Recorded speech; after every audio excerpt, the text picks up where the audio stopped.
Hello, I am MS Yadav from Kanpur. तो हम लोग डीसी जनरेटर में पहले क्लास में बात कर चुके हैं, तो हम उसी में आगे कंटिन्यू डीसी जनरेटर में ही बात करने वाले हैं। तो आज हम लोग का डीसी जनरेटर में है फ्लेमिंग के रूल्स। तो फ्लेमिंग के रूल्स का क्या यूज है, कहाँ इस्तेमाल किया जाता है और क्या होता है फ्लेमिंग का रूल। तो फ्लेमिंग के दो रूल हैं, एक है राइट हैंड रूल और एक लेफ्ट हैंड रूल। तो फ्लेमिंग के राइट हैंड रूल का क्या यूज है, लेफ्ट हैंड रूल का क्या यूज है, क्या होता है, तो एक बार ध्यान से देखेंगे। फ्लेमिंग के राइट हैंड रूल के अनुसार यदि हम अपने राइट हैंड में थंब, फोर फिंगर और मिडिल फिंगर, थंब अंगूठा, तर्जनी और मध्यमा को इस तरह से फैलाएं कि आपस में एक दूसरे से 90 डिग्री पे रहे, एक दूसरे से समकोण पे रहे, 90 डिग्री पे रहे। तो जो अंगूठा होता है हमारा, ये थंब होता है, ये हमारा प्रदर्शित करता है मोशन को, मोशन अर्थात एक गति को। और ये जो हमारी उंगली होती है ये फ्लक्स की दिशा को प्रदर्शित करती है। और ये जो हमारी उंगली होती है जिसे हम मिडिल फिंगर कहते हैं, ये EMF को प्रदर्शित करती है। तो हम कहाँ यूज करते हैं, क्या यूज, एक बार फिर से देखेंगे। जो थंब है हमारा वो मोशन को, फ्लक्स है और EMF है। इसको एक बार हम यहाँ पे देखेंगे, जैसे हम लोग जनरेटर में पढ़ा था कि ये हमारे पास एक EMF है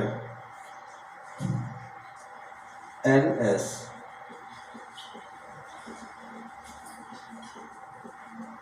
तो EMF में ये जो चुंबकीय बल रेखाएं होती हैं इनकी दिशा को प्रदर्शित क्या करता है, फोर फिंगर, यानी फ्लक्स की दिशा कैसी है। तो फ्लक्स की दिशा कैसे हो सकती है, N से S की तरफ हो सकती है। अगर N इधर है, S इधर है, तो इधर की तरफ दिशा हो सकती है। तो ये प्रदर्शित करता है फ्लक्स की दिशा कैसी है। फ्लक्स की दिशा इधर की तरफ है, तो जो ये उंगली है इस समय फ्लक्स की दिशा दे रही। अगर हम कहें कि हमने ऐसे कर दिया तो फ्लक्स की दिशा इधर हो जाएगी, ठीक है। इस हाथ को ऐसे कर दिया जाए तो फ्लक्स की दिशा इधर हो जाएगी। तो ये फ्लक्स की दिशा को बताता है फोर फिंगर। अब अगली बात आती थी, इसमें हमने एक आर्मेचर या चालक बोला था, इसको घुमाएंगे तो उसको क्या कहेंगे, थंब। ये जो अंगूठा है मोशन, मोशन मानी इसमें बल लग रहा है। मान लिया जाए ये देखें, ये चुंबकीय बल रेखाओं की दिशा है N से S की तरफ, और इस चालक में इस तरह से बल लग रहा है, यानी ये ऐसे मूवमेंट करेगा, बल ऐसे इस तरह से बल लगा और ये इस तरह से मूवमेंट हुआ, ऐसे मूवमेंट हुआ, ये बल इस तरह से लगाया गया और ये घूमने लगा। तो बल कहां से लगा रहे थे हम, तो बल के लिए हमने पढ़ा था कि प्राइम मूवर की जरूरत होती है। इसमें कोई डीजल इंजन, पेट्रोल इंजन, कोई मोटर, टरबाइन, कुछ भी लगा के या मैकेनिकल हाथ से भी घुमा के इसे हम घुमा रहे थे।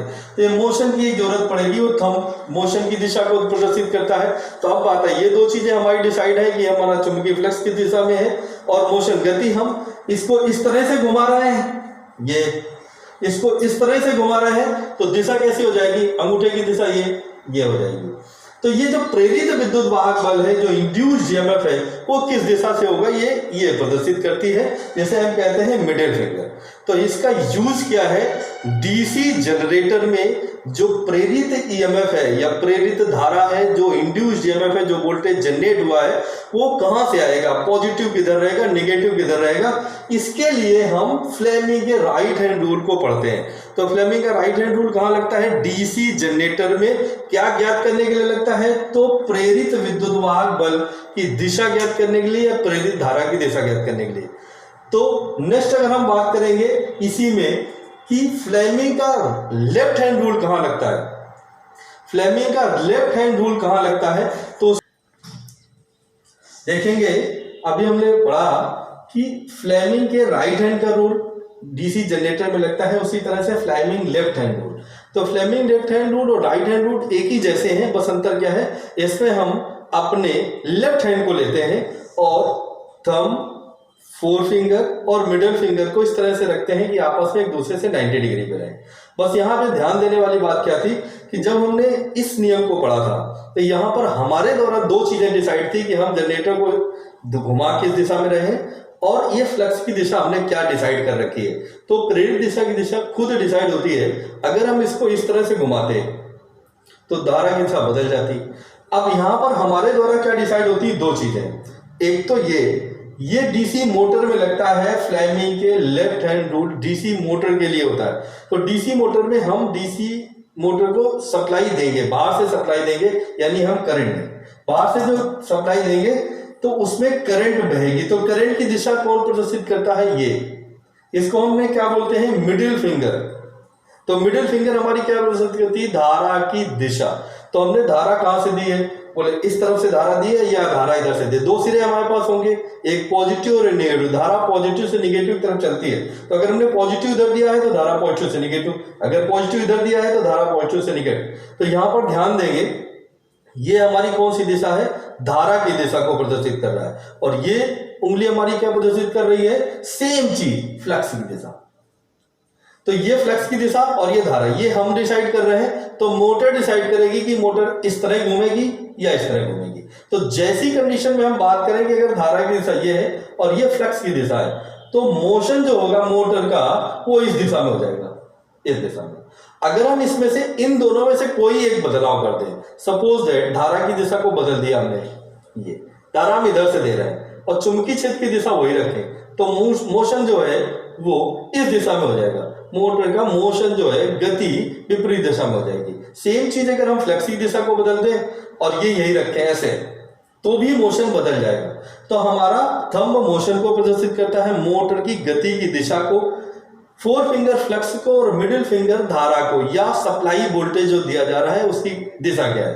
तो ये हमारा होता है फ्लेमिंग रेट। इसका यूज क्या है, हम क्यों पढ़ते हैं इसको, मोटर किस दिशा में घूमेगी, मोटर क्लॉकवाइज घूमेगी, एंटी क्लॉकवाइज घूमेगी, या हम इनमें से कोई एक बदलाव कर दें, फ्लक्स की दिशा बदल दें तो मोटर की डायरेक्शन क्या हो जाएगी, करंट की दिशा बदल दें तो मोटर की डायरेक्शन क्या हो जाएगी। इसको ज्ञात करने के लिए फ्लेमिंग का लेफ्ट हैंड रूल प्रयोग किया जाता है।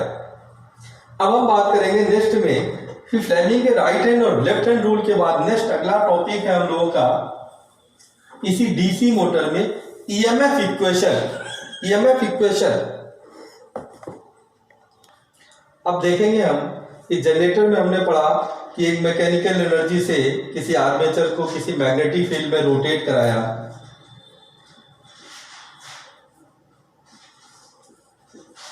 ये हमारे पास मैग्नेटिक फील्ड है, इसमें किसी आर्मेचर को या किसी चालक को रोटेट कराया, घुमाया तो ये विद्युत वाहक बल जनरेट करता है। हम लोगों ने इससे पहले वीडियो में ये भी पढ़ा है कि ये एसी ही जनरेट करता है। तो अगर हम बाहर लेंगे तो कम्यूटेटर लगाएंगे, और एसी जनरेट बाहर लेंगे तो स्लिप रिंग लगाएंगे। इस वीडियो को आगे हम लोग पढ़ेंगे कि एसी कब मिलेगी, डीसी कब मिलेगी। फिलहाल ये देखेंगे कि ईएमएफ जो जनरेट होगा वो किस वैल्यू का होगा, उसकी वैल्यू कैसे फाइंड आउट करेंगे।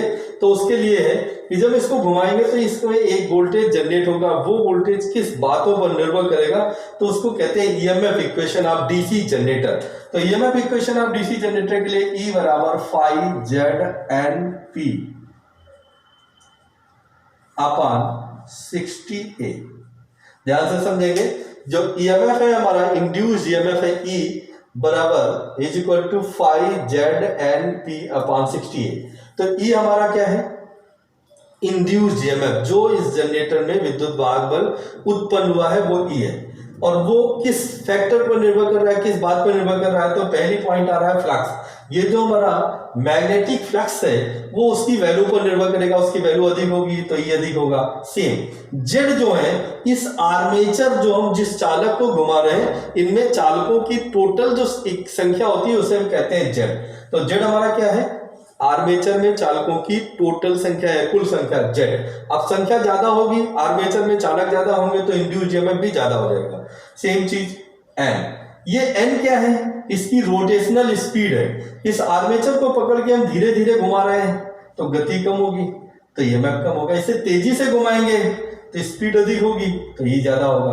अब सेम चीज आ रही, ये जो पोल होते हैं हमारे एन और एस, इस समय 2 पोल दिख रहे हैं, 2 पोल दिख रहे हैं। अगर हम पोलों की संख्या 4 कर दें, 6 कर दें, 8 कर दें तो P अधिक होने पर भी E अधिक हो जाता है। अब आती बात ए क्या चीज है, तो ए निर्भर करता है वाइंडिंग पर। ए होता है समांतर पथ, पैरेलल रास्ते। तो पैरेलल रास्ते किस बात पर निर्भर करते हैं, वाइंडिंग के कनेक्शन। आर्मेचर में 2 तरह की वाइंडिंग होती है, एक वाइंडिंग होती है लैप वाइंडिंग और दूसरी होती है वेव वाइंडिंग। तो लैप वाइंडिंग और वेव वाइंडिंग, तो लैप वाइंडिंग जो होती है वो पैरेलल वाइंडिंग कहलाती है। लैप वाइंडिंग क्या कहलाती है, पैरेलल वाइंडिंग। तो पैरेलल वाइंडिंग या पैरेलल कनेक्शन में जितने पोल होते हैं उतने ही रास्ते होते हैं। तो लैप वाइंडिंग के लिए ए का जो मान होता है वो पोलों की संख्या के इक्विवेलेंट होता है।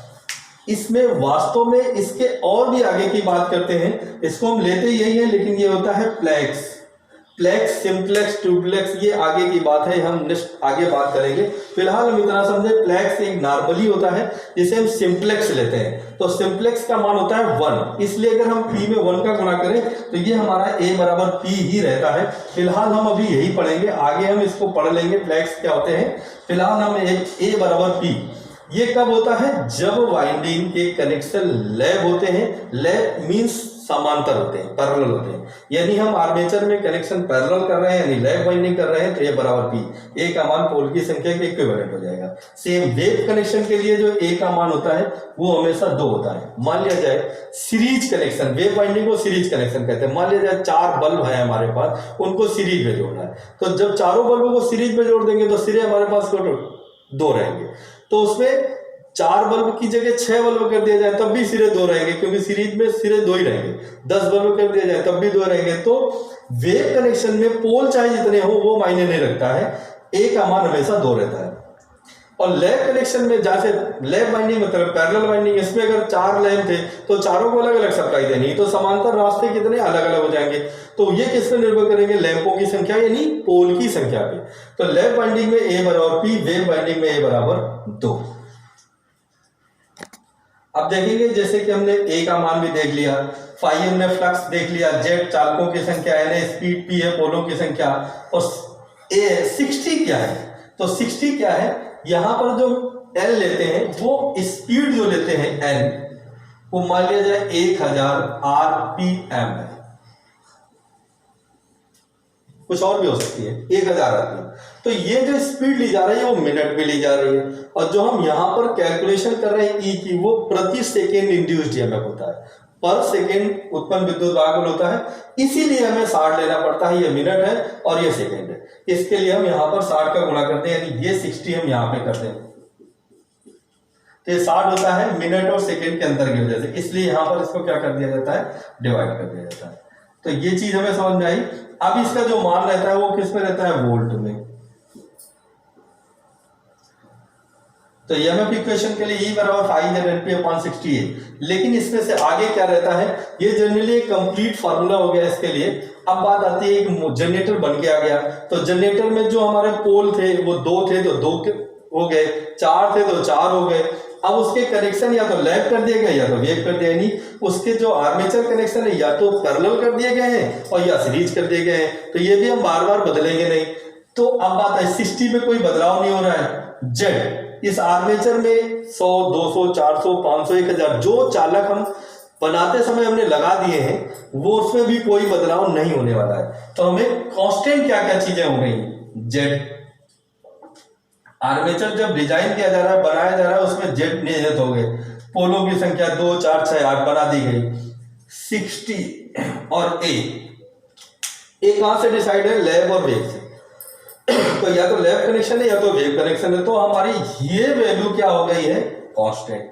तो जो हमारे पास फार्मूला बचेगा E directly proportional phi into N, यानी जो हमारा एक जनरेटर का ईएमएफ है वो डायरेक्टली प्रोपोर्शनल होता है फ्लक्स और स्पीड के। अब इसका जो फ्लक्स है, फील्ड फ्लक्स है, वो ज्यादा होगा तो ये अधिक हो जाएगा, फील्ड फ्लक्स कम होगा तो ये कम होगा। अब बात करेंगे एन, स्पीड, स्पीड जितनी ज्यादा होगी ई उतना ही ज्यादा होगा, स्पीड कम होगी तो ई कम होगा। तो ये हमारा था EMF equation DC generator, EMF equation of DC generator. तो अगर आप लोगों को ये क्लास समझ में आई हो तो हमारे चैनल को लाइक कर दें, सब्सक्राइब कर दें और बेल आइकन को आवश्यक रूप से दबा दें। इससे क्या होगा कि जो भी हमारा नया वीडियो आएगा वो आपको तुरंत मिल जाएगा। तो इस क्लास में हम लोग डेली एक एक वीडियो डालेंगे और अपने दोस्तों को भी ये लिंक शेयर करें जिससे उन लोगों को भी इसका फायदा हो। फिर भी अगर इस क्लास में कुछ भी डाउट्स हैं तो आप हमें कमेंट बॉक्स में कमेंट करके अपने क्वेश्चन को क्लियर कर सकते हैं। Thank you.